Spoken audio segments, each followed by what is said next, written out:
It's shocking. It's quite simply shocking that Levy has actually gone. We've heard some minor rumblings all summer that maybe all is not that not all is not well at Tottenham, but that things are changing, if you like. Things are changing behind the scenes. We'd seen a clear indication of that with Vinay Venkatesan coming in, and some talk that Levy may be stepping away from football operations. But the fact he's stepped away from the club entirely, at least that's what we've been told, is really quite shocking. It's 25 years. It's more than half of my life that he's been in charge of the club.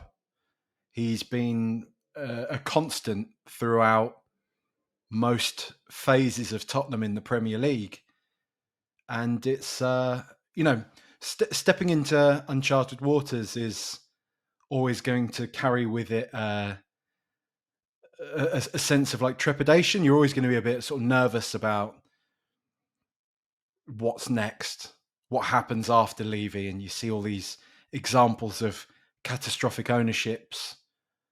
See Manchester United as a prime example, West Ham another. But it's felt like the time is right for Levy to not be in charge of Spurs anymore.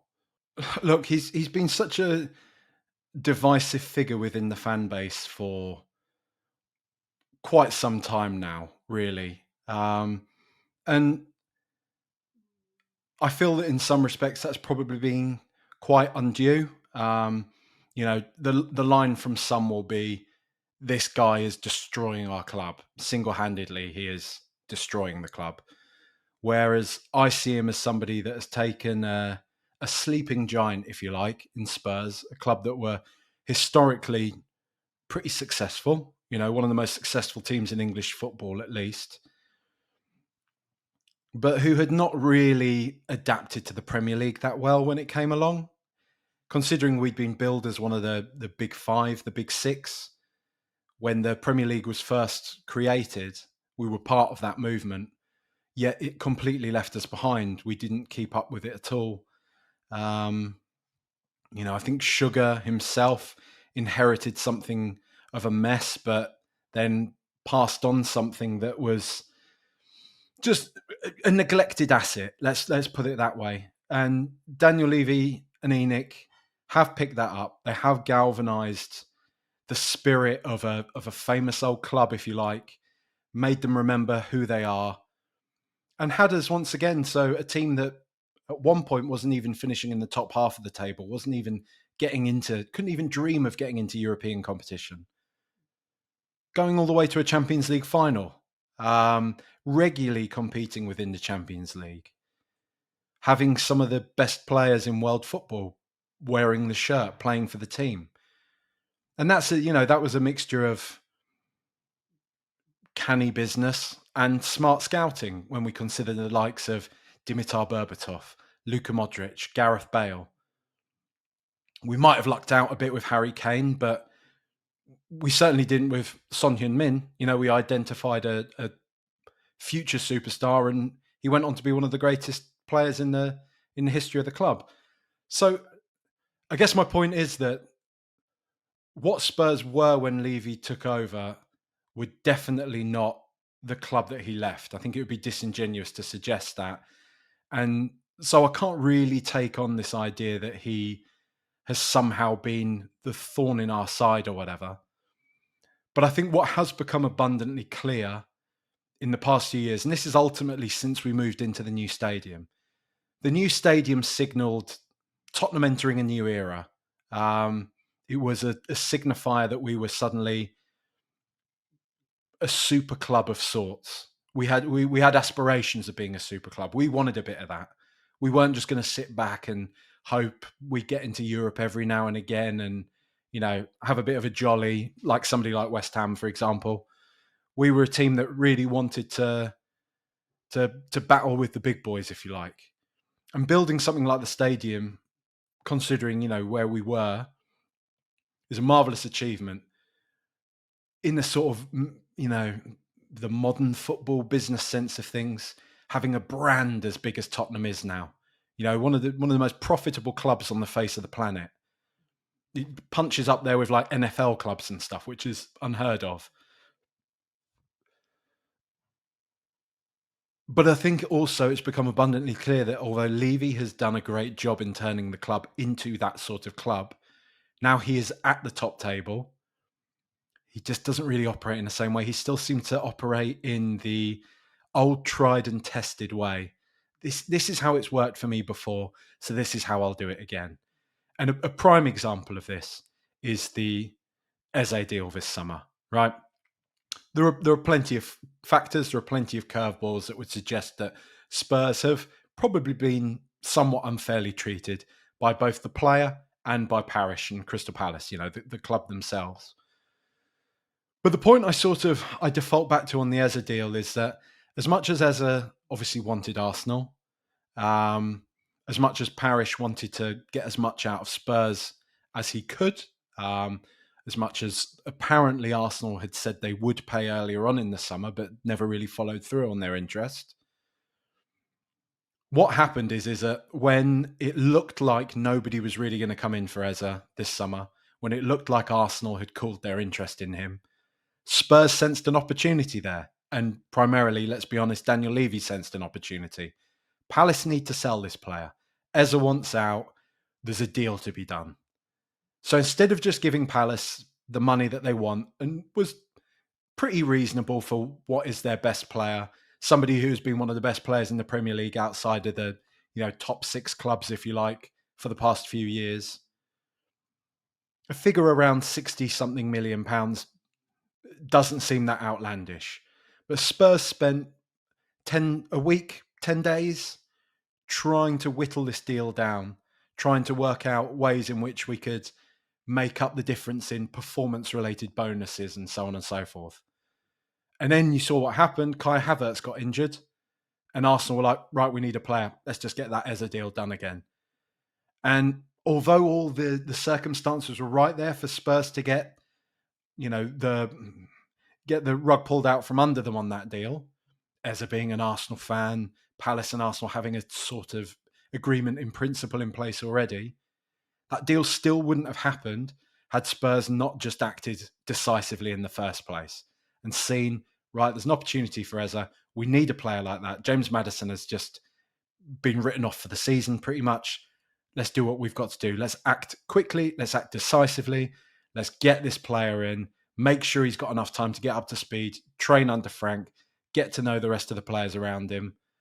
And we didn't do that, did we? We waited around, Arsenal got the player, and it left us looking silly again. And that's just something that's been a hallmark of Daniel Levy's career, really. Every single transfer window, we're waiting till the very, very end of the transfer window to get in players that we desperately need. And so we're often starting seasons on the back foot. Players aren't getting up to speed in time. Players aren't gelling. It's not treating players like human beings. It's not working on this understanding that they need time to adapt. They need time to learn their new surroundings, get to know their teammates, get to know the new manager, the way he wants them to play, the vision for that manager. It's just always been seen through that idea of how can we get a deal out of this? And it's come back to bite us on plenty of occasions. The way I would look at this is before he took over, you had a little sort of cabal of clubs at the top of the league, which was Manchester United, Liverpool, and Arsenal for the most part. Chelsea came along a bit later on, Manchester City a bit later after that. But you had those clubs. And then after those clubs, you had a secondary little pool of teams like Tottenham, Newcastle, Everton, Villa, who had all been historically fairly successful clubs, or at least had huge fan bases, huge backing, had a storied history at least. And then you look at what Levy has achieved over the last 2 decades now, really. The first thing he did was pull us away from those clubs. We sort of became our own little island for a while. We were sat behind the top clubs. And then a few years after that, as we went through one of our other kind of phases, one of our other transitions, if you like, we started being a club that was breaking up the top four. We were finishing in the top four with regularity. We were beating teams like Manchester United, Arsenal, Chelsea not so much, and Liverpool not so much, but still, we were still competing with them.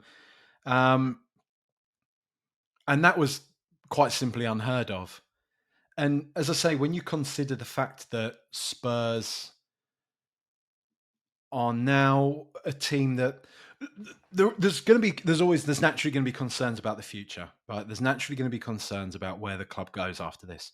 Could it be some awful owner that comes in and we end up like Manchester United, a club that's always trying to catch up and live off of past glories and things like that? But I think the faith I have in Spurs now is that we do have this firm foundation. The stadium is, one of the finest event spaces, if you like, in the world. We do host NFL games, we host concerts, we host boxing matches, everything. It's something that's making a lot of money for the club, and the foundations are there now with perhaps somebody at the head of the club who has their eyes fixed upon footballing success. Because I think the biggest thing that has let Levy down is he has taken his eye off of the footballing success. Often his pre-season addresses to the fans, or the fleeting times he speaks to the media, you will have heard him say, it's difficult. It's difficult to keep up with the clubs above us. We want to win stuff, but it's difficult. The landscape of football is difficult. And when you juxtapose that with a club like Arsenal, who are a club with similar resources to us, they are always talking about winning. They are talking about wanting to be the best on the pitch. They're not there bragging about balance sheets. They're not there bragging about, you know, Beyonce concerts or anything like that, or F1 go-kart tracks and stuff. They are out there saying, we want to win the Premier League. We want to win the Champions League. And we haven't heard those noises coming out of Spurs, aside for this summer, ironically enough, when Levy kind of half-heartedly said in his address with Vinay Venkatesan, that's what we want to do. We want to win the Premier League and we want to win the Champions League. But it's too little too late. So I will always be thankful for Daniel Levy for the foundation that he has built for the club, for the brand he has built around the club. And I know that's horrible modern footballisms, but that's the landscape. That's what football is now. You have to be a brand. You have to be something that labels like Nike want to make your kit, and people with deep pockets want to sponsor the stadium and want to sponsor your shirt. And that's what Tottenham are. And I just think last season showed, finishing 17th. Yes, we won the Europa League. It was amazing. But last season was, to me, it was a brush with a type of death for Spurs. Coming that close to relegation shows you what happens if you neglect the footballing side of things. Because seeing a stadium like that in the Championship would have been quite warped. It would have been quite strange, but that could have been the reality that we were facing. This team could be playing in the Championship and the Champions League. And that's just what can happen when you take your eye off of the things and off of the ball when it comes to sorry, I don't mean that to be like a bad pun, but when you lose your focus on matters of the pitch, the Premier League doesn't rest. The Premier League doesn't sleep for anybody. It's a fiercely competitive league, and there's plenty of people that will happily take Tottenham's place in the queue. They don't care if it's taken us 20 years to gradually build our way up there. They don't care if we've got a nice stadium. They don't care if we're all sad because we've lost Harry Kane and Son Heung-min and we need a couple of years to get back to where we were. Other teams want to take our place. And it feels like Daniel Levy lost sight of that. But what he didn't lose sight of was making sure that Tottenham remained a profitable business, a huge brand, and all the pillars are there, aside for that focus on trying to achieve something on the pitch, to ensure that in future, Spurs might be a success, that it's not some far-flung fantasy. Because I can say when I was growing up, the only sense of success I saw from Tottenham, from football, was watching Football Italia on Channel 4, Serie A football. That's where I'd watch the superstars. But Daniel Levy turned Tottenham into a club where I could watch some superstars. And I want to keep doing that. I don't want to see Tottenham get relegated. I want to see Tottenham be competitive. And I want to see us actually finally realise that ambition. Because the goalposts have shifted. He shifted the goalposts. And it just seems like he couldn't keep up with what it was that he was creating.